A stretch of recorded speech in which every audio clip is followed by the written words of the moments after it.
Hello, friends.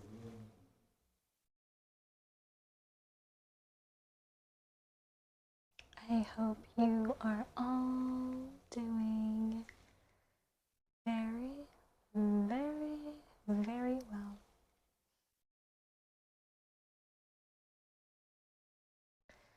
If you clicked on this video,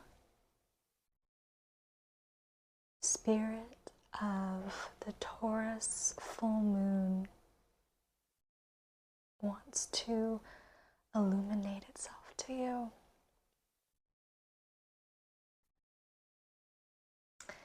Whether you are watching this at the time it's being uploaded, or maybe you're finding this later in the future, these moon messages are for you.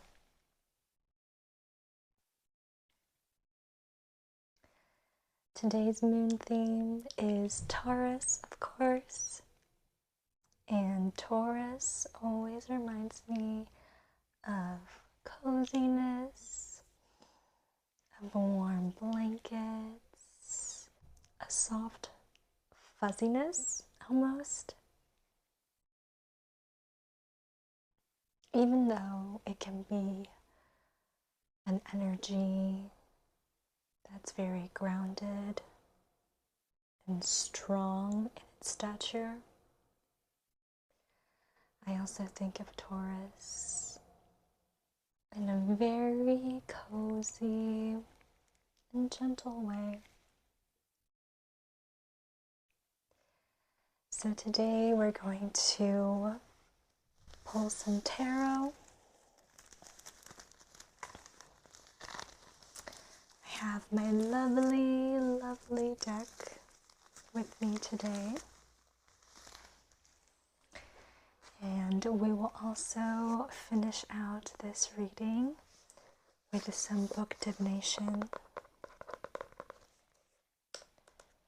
with my favorite daughter, Drink This Water.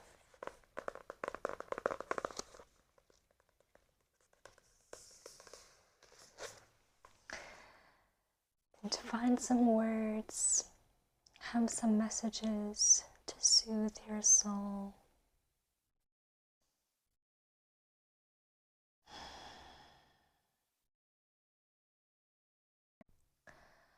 I know that the energy feels harsh these days. It's been feeling tumultuous and quite rocky, quite tough, kind of hard to chew. But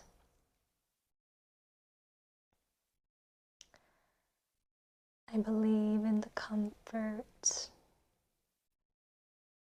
and the guidance that today's messages will bring forth. So, if you are ready to receive these messages, to open your heart to whatever resonates, whatever wants to come through to you, you can get nice and snuggled up. We can take a deep breath together.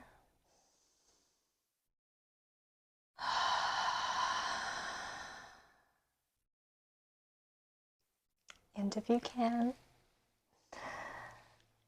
make yourself a cup of tea, just like I have here.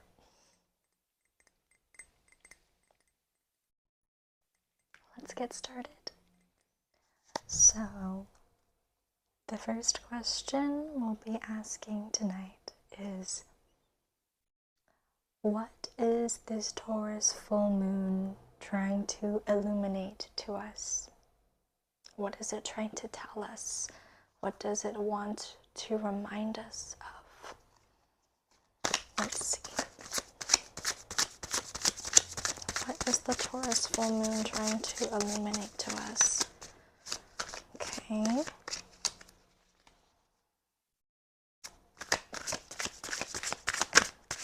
So the first card that we have coming out is the Three of Pentacles in reversed. We also have the High Priestess in the reverse as well. And the Nine of Swords in reverse. When I'm looking at all of these cards together, there's a specific story and a release, I think, happening here.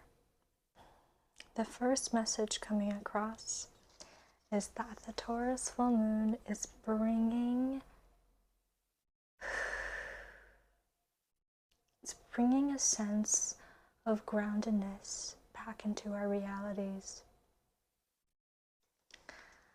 In the upright, the Nine of Swords is a very dark, tumultuous time. You're seeing this person who is just completely at their wits' end, and the downfall of their mental health, of mental illness, is weighing them. It's overcast, completely shadowing and muddling the condition of the mind. What's so interesting about this card's depiction in particular is that every single sword is indeed a shadow, is indeed a projection, is indeed an idea and a mindset and a belief system that is pouring and dissolving into this person. But with the Nine of Swords in the reverse, there is a release of this energy. There is a retraction that's being had. What the moon is illuminating to us is reminding us that the afflictions that consistently bring us pain and prick us consistently are complete fabrications. They're complete ideals, complete perspectives that at any given point in time can be changed. Just as how in the upright these shadows pour down and dissolve into nothing, when the card is reversed, these swords naturally fall out. They no longer burden us, no longer overwhelm us with their sorrow, their pain, their hurt. The moon is reminding us that we can create comfort, and we can free ourselves from telling a story of our own pain all by ourselves. All of that is within our own autonomy. Which brings me to the High Priestess in the reversed. I feel like I'm a little guilty of this energy recently too, because the High Priestess in the reverse is reminding us that there is so much wisdom and so much safety, so much knowledge and resources that are already within us, that we already know about, but we are choosing to maybe avoid, maybe not quite believe in, have faith in. You know, the High Priestess is often a card that talks about this abundant well of knowledge, tapping into the intuition, knowing deeply internally the messages and the guidance that our intuition is trying to bring to us. We can see here the priestess has her book. Within her is the universe, and the moon itself is her guide. Her wisdom is the guide, and to navigate both light and dark. But it seems like we are not quite, maybe not giving ourselves credit for our intelligence, not even recognizing our own savvy, our own wit. But the Taurus moon, I think, is really asking us to come back.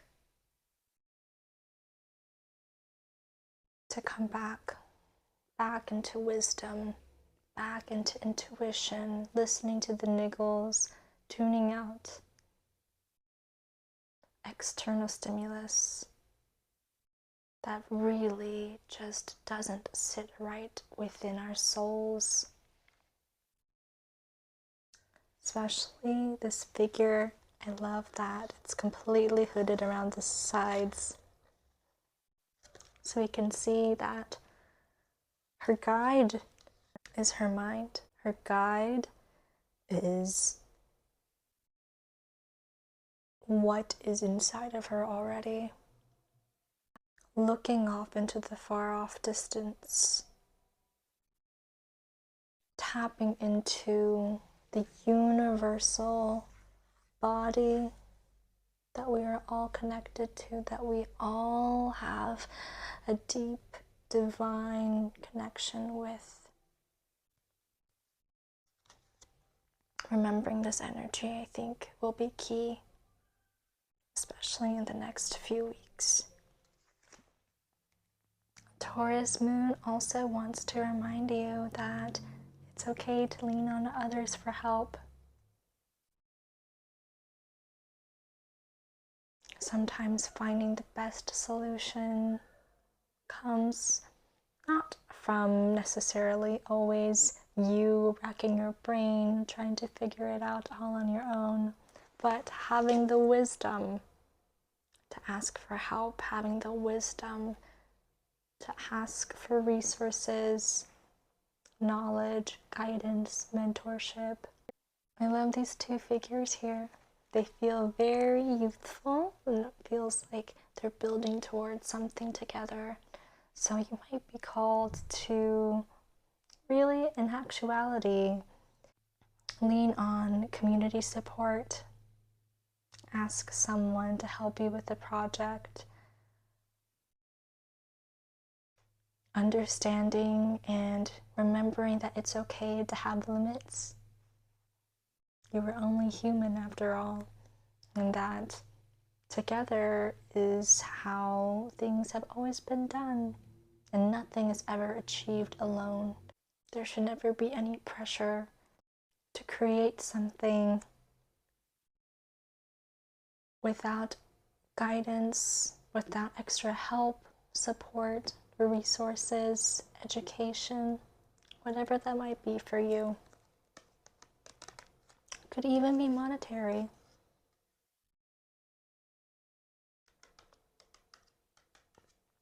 Asking for help for funds. I'm hearing taking out a loan.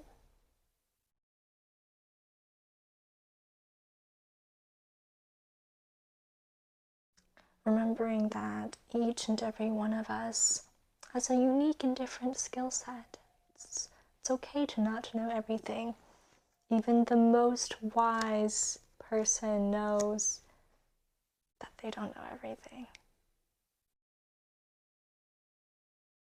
And that there are others out there to help them.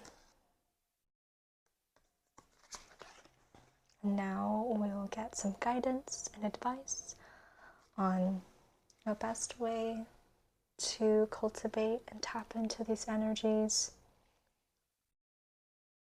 especially the release of this Nine of Swords. What advice and guidance does the Taurus new moon want to reveal to us? Okay. So we have the Seven of Cups in the reverse. And then we also have the Page of Cups in the reverse as well. So many reversals today, my goodness. The Seven of Cups coming out first, I think, is a real reminder to simply make a choice. Make a firm, strong commitment. When the mind feels like there are all of these different options,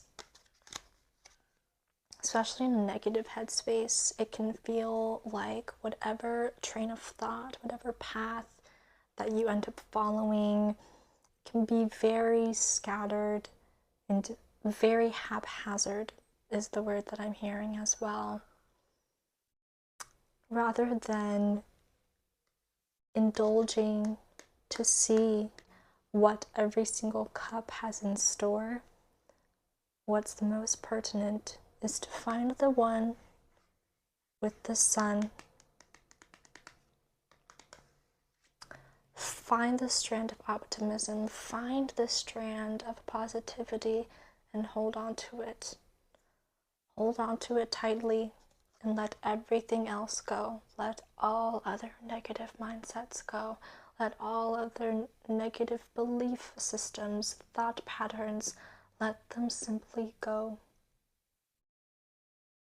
You do not need to entertain them. You do not need to broil over all the different possibilities or what ifs or potential outcomes and scenarios.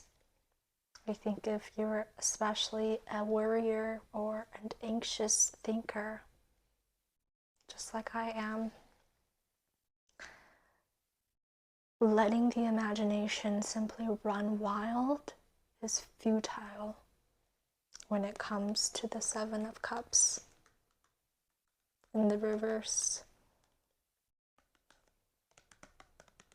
Letting the what ifs and the overactive imagination completely run your emotional and mental body astray is a disservice to yourself, is a torture to yourself, is a true hurt to yourself.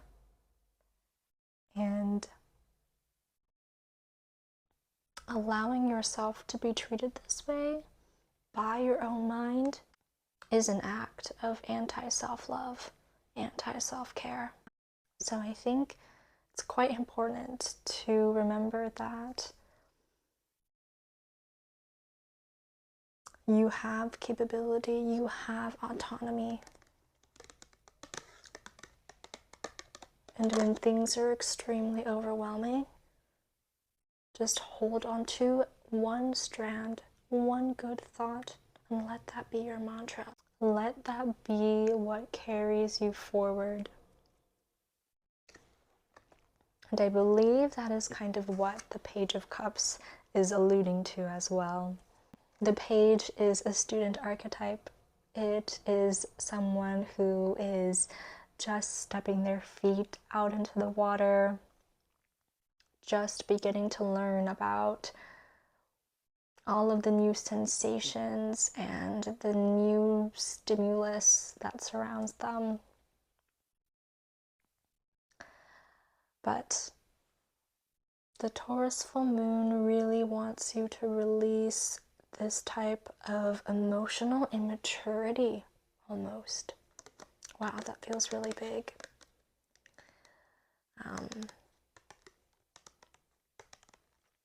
Seeing the Page of Cups in the reverse is kind of reminding me of like a toddler energy, because cups so often alludes to our emotional, watery body.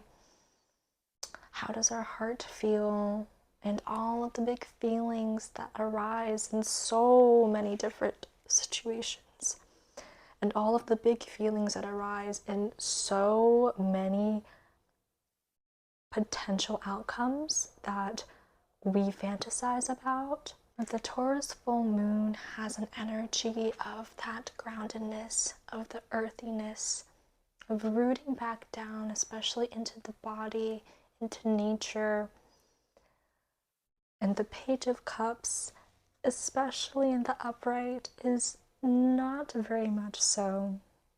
The Page of Cups is very kiddish, just learning about big feelings. And again, I'm thinking about just little kids, and whenever there's a big feeling, they just have to express it in totality. They have to cry hopelessly when their ice cream drops on the ground, or when they can't have it their way, they have to throw a fit and sob and kick.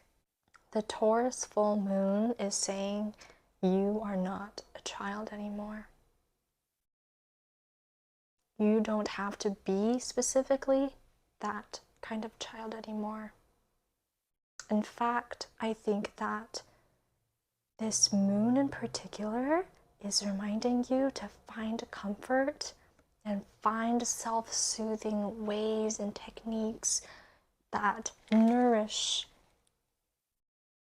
the uncomfortable sensations that can arise within us that stem from when we were children, from when we were kids. Any type of unsafety, any type of anxiety.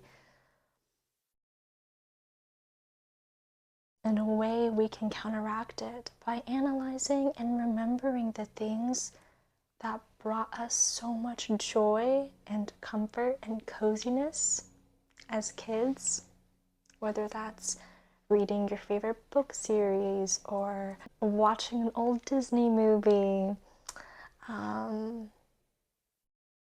even playing an old video game or listening to old soundtracks, eating a specific type of food. It's really coming to my mind. Eating a specific type of like kid lunch or kid meal. That feels very Taurian, actually. This moon spirit is really just reminding you that you don't have to indulge this type of behavior. You don't have to indulge the uncertainty, the worry, the constant ruminating and torture, any type of fit or tantrum. You don't have to entertain any of it. At any given point in time, you can come back to self, do the things that take care and nourish your soul, and remember that you have autonomy. You have strength and power, not over a lot of things, because that is simply the nature of our reality, but in the way that we react, in the way that we respond to causes and conditions, to situations and circumstances, which is very affirmed by our Seven of Wands in the reverse as the back of the deck energy. Oh my goodness, the Seven of Wands is really, really reminding us that to live in this world and to even live in our own minds sometimes requires extreme defense and diligence, that we have to be cautious and watch out for the pitfalls, for the upsets of our reality that lurk around every corner. At any given moment in time, often our reality can feel dangerous, can feel unsafe, literally as if it's burning up. And we have to do our best to fend for ourselves. We have to remember that the fight is not about fighting fire with fire. It's about fighting fire and turmoil with wisdom, with knowledge, with emotional rationality. It's a really specific term that's come to my mind. It's not a term that I don't think I've ever used, actually. Finding that balance. Finding the balance of the High Priestess to douse these flames of reality, these flames of living in a human existence. It's so crazy because underneath the Seven of Wands, we have the Nine of Pentacles in the upright. One of the only upright cards I think that we had, if not the only one, which feels poignant. And the Nine of Pentacles talks about security, talks about that groundedness, that feel-good feeling, that joy and contentment. I love the rainbow. It's so picturesque. Very symbolic, I think, of the rainbow after the storm, love prevailing, being one and returning to nature, returning to the true self, the true state of being, of peace and calm and content. This card is very Taurian. This feels very, it feels just like big, warm Taurus full moon energy.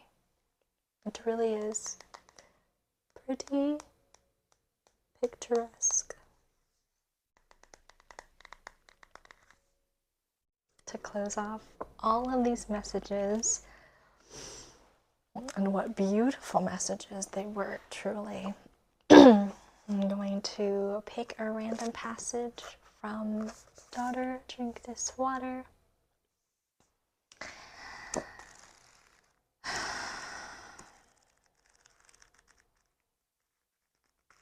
It is a bit of a longer passage, so stick with me.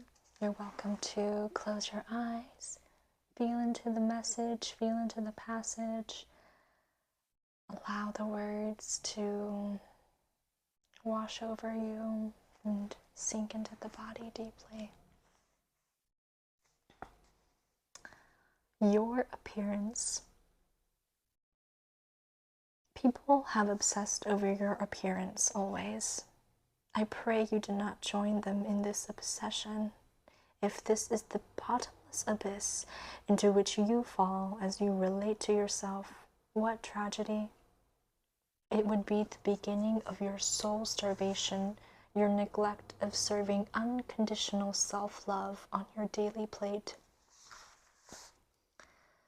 Too many gravestones might accurately read, "Here lies a person. She spent her life obsessing over her appearance," or "He never stopped looking in the mirror." With each so-called compliment you have received since birth, you have been basted for the grill. Each time further ready to be eaten, objectified, consumed as a product, consumed for your fear of not looking beautiful. Can you feel, since your birth, your tribe's desperate need to call you beautiful? They are desperate to feel beautiful themselves. You are the offering their misplaced need is spilled into. You must be beautiful. You have to be, or else what will become of them, of you? This rain of compliments does not serve you. It imprisons you. If you grow addicted to sabotaging affirmations, what becomes of you when the compliments end? Too many people know the answer, for they have been such addicts and have met the unavoidable drought. Too many people know the answer, for they have been such addicts and have met the unavoidable drought. Do not let yourself be identity fattened for slaughter, daughter. Do not become the razor narrow identified thing of beauty many want you to be. Being called beautiful does not make you secure in your appearance, just the opposite. The constant label creates a pressure to meet an expectation, a monstrous fear that tomorrow or someday no one will call you beautiful anymore. It is possible to compliment someone to death. The word beauty can become a weapon of entrapment, a soul toxin, when it is used to the exclusion of recognizing, honoring, and activating all of a person.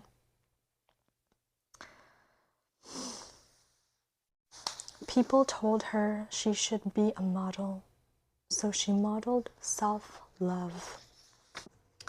Many people want to affirm themselves vicariously through you. They say, use it before you lose it. If you got it, flaunt it. Work it, girl. These people may love you deeply. Please do not confuse their confusion with their love for you. People capitalize on your appearance insecurity. They make billions from your rejection of yourself, your microscopic assessment of flaw and imperfection.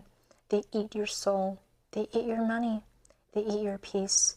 They eat your relationships, leaving you lonelier, more needful, more of an offering to their appetite.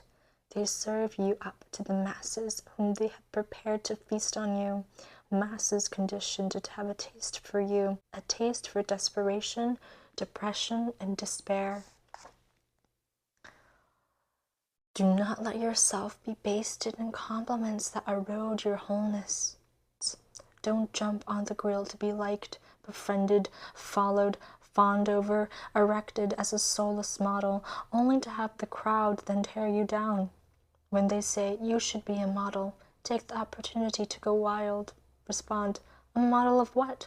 Astrophysical dynamics, self-loathing, self-love, self-honor, dignity, peace, kindness? Please specify so I may know how you see me, or rather, how much of me you see. You see, I am a glorious, deep ocean. I carry more fathoms than you can fathom. Where you believe you have reached the final depth of me, I am just beginning. In your mind, you keep reducing me to surface spray. In my mind, I will keep building myself up into the everything I am and I am to be. With my speech and walk and thought and touch, I aim to make my ancient grandmothers smile. With my heart and soul and genius, I intend to make my ancient grandfathers bow down in pride and honor for what I choose to be. So yes, I am a model. I model the allness of womanhood. I model exemplification of being human. I do not aspire to be equal to man. I am equal to all things. I aspire to be faithful to me. I model resistance to your reduction of me, resistance to all ideas of woman that turn me from a kaleidoscope of dimensions into a helpless thing to be used, bruised, denounced. I am announced. I am a model for majesty, for integrity, for imperfection and flaw. I am a model for the raw, the becoming, the growing, the pain, and its showing. I model love that puts fears to rest. I model bravery and warriorhood, that fierce spirit of life protection. I model self-correction, peace inflection, resurrection of what centuries have put asunder. I am not blunder, departed from man. I am that I am. I model full throttle freedom made woman. Woman I stand, woman I sing, woman I bring up to my surface and convey a thing children can look to and see. This womaning is a sacred thing. You are most glorious liberated from worry over your appearance. This is possible even as you enjoy your outer beauty. You can breathe beautifully and not be self-conscious of your breathing. Same with your thinking, creating, caring. You can look beautiful in whatever way beautiful means to you and still not be drowned in your looks. You can stay stable and upright on the shores of your wholeness. You can swim in all your waters joyfully. Daughter, when you look at your face in the mirror, You behold the faces of your ancestors, the sum of their song and sojourn. May you never again find fault in it. From birth you will be referred to by your appearance. This is why you must spend your life loving your soul. Love your soul. Love it. The unseen part of you is real, a wilderness that needs your love. Your love affair with your body is personal work, not public property. Remember that. You are not an ornament. Don't leave yourself hanging. Every time someone focuses on your appearance, don't let this detach you from your innerness. In a world fixated on your form, loving your soul is a rebellion into wholeness. Model that. Show how you show up for you. Inspire soul movement. You are the center of your life, not a passive rock orbiting someone else's life. Your life is a mystic meadow. Stand in the center. She stopped looking at herself in the mirror and started looking at herself in the moment. As far as your appearance goes, your best side is your inside, your radiant soul side. What part of you is making an appearance? Why? And at what cost? What of your emotional appearance, your behavioral appearance, the appearance of your heart and spirit? The world's obsession with your appearance and the appearance of girls and women is a tide sweeping you out to the sea of soul neglect. Keep swimming back home. Don't get stranded on a lost island. If you want the peace of truth, you must obsess over your soul. Fashion tip: be true to yourself. It looks good on you. At one point did the young girl, enraptured with the world, in love with intimate kisses of discovering life, become a soul obsessed with and despairing of her appearance. The transformation happened in every moment of her life, every comment, word, image, reaction, representation. Her whole life has been a taming of the wild in her, a redirection of her attention away from joy and into the aching abyss of self-criticism. Despair is a seducer in the night, turning you away from the light of your own soul fire. Despair in others wants the young girl in you to lose herself, that she can be used as comfort food for their despair. We have conditioned you to desperately depend on the appearance of your backside, your chest side, your right and left side. This may have left you in disbelief over the worth and beauty of your soul side, to the point that you may not even believe it exists. It is not a myth. It is real. The truest, most affirming and glorious part of you, ripe with healing powers. If you want to bless and inspire the world, show your soul side. Its beauty has no equal. When you learn to live in the freedom of your soul, you escape the imprisonment of surface appearance and the lifetime of crippling worry and anxiety it brings. You can recognize soul dwellers by the lightness they bring. Where they have been, peace, fragrance remains. You can follow them, or you can delight in your soul and become one. You are divinely perfect.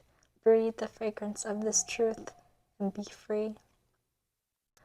Maybe your idea of your form and of the form of beauty are two separate things. This separation will always cause you to suffer, because you are form, you are beauty. Your form and beauty are one. This is not conditional. No moments or days occur in which your form is more or less beautiful. Fluctuation is an idea in your mind. You cannot not be beautiful. If you wish to feel secure about your beauty, reconcile your idea of separation. Unify your idea of your form with the truth of beauty. This may require you to release your idea of beauty, which was not your idea to begin with. Your whole life, you have been infected with the contagious idea of beauty, evolved over generations like any virus, to deteriorate how you see yourself. Beauty cannot be more or less of itself. It is measurable and untouchable. You cannot be more or less beautiful, just as you cannot be more or less you. Yes, your form can change and does. This is not your beauty changing, only the way you see your beauty. We can end this ancient enslavement of women. Instead of obsessing over girls' appearance, telling them they can be models, let us obsess over their souls and tell them they can be role models. We plant liberating seeds, we get liberating crops. Slathering girls with beauty compliments their entire childhood creates a calmly beautiful addiction that withers their soul and sends their identity scurrying into a tight, narrow, limited idea of who they are. Oppression and dehumanization begin when we reduce a person into a fraction of her wholeness. When she accepts, embraces, and lives inside that fraction, she has lost herself. In a healthy life, physical beauty is jewelry around the neck of a girl's identity. It is not the entire universe of how she sees herself. Girls have the right to grow into a limitless idea of womanhood. We have a duty to behold and celebrate their wholeness, the true seeds of self-love. Call Me Beautiful addiction is born of brain chemicals, stimulus, reward, over and over since birth. To heal, lovingly acknowledge your addiction. Go about weeding yourself. How? Love yourself in the absence of such compliments. Process such compliments for what they are, excluding of your soul. Remind yourself that people are only pointing out what they see, not what they fail to see. You can train your feel-good chemicals to flow when you think of your true, whole self, and not to flow as much when thoughts and comments are about your form. Love your formless self.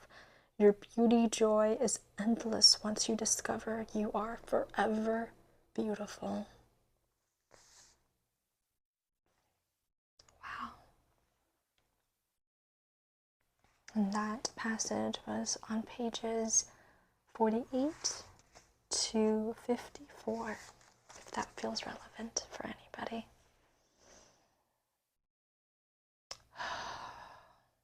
What a big message. So many beautiful messages coming through today. Let's give gratitude together for all of the messages that have revealed themselves in this reading, for spending time together, for sharing and holding space to let everything just sink in.